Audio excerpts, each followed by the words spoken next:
फरमान का जायजा लो कि आप खालिस अल्लाह की रजा के लिए कर रहे हैं। अगर आपके हमारी नीयत में ये चीज है कि हमने लोगों की नजर में मशहूर होना है, लोगों को ये अमल दिखाना है, तो ये आपके लिए तबाही और बर्बादी वाली बात है। इसलिए हर अमल को करने से पहले अपनी नीयत को दुरुस्त कीजिए।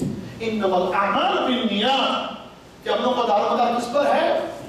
नीयतों पर। नीयत आपकी दुरुस्त होनी चाहिए। तब तक कि इंसान कभी नहीं हो सकता वो अल्लाह के हुक्म की मुखालफत करे। अल्लाह ताला ने जिस चीज से रोक दिया है उससे रुक जाता है, उसके नजदीक में ही जाता है। दुनिया वाले जो मर्जी कहते रहे, दुनिया की कशिश जितनी ही मर्जी क्यों ना हो, इस दुनिया की चमक दमक, इस दुनिया की मौत, इस दुनिया की ये चीजें इसको जिंदा मर्जी अपनी तरफ बुलाती रहे, खींचती रहे। वो जानता है कि इस चीज से मुझे मेरे अल्लाह ने रोका है, उसके करीब कभी नहीं जाएगा, उससे दूर रहेगा, अपने आप को बचाएगा, अपने दामन को उससे दूर रखेगा। क्यों?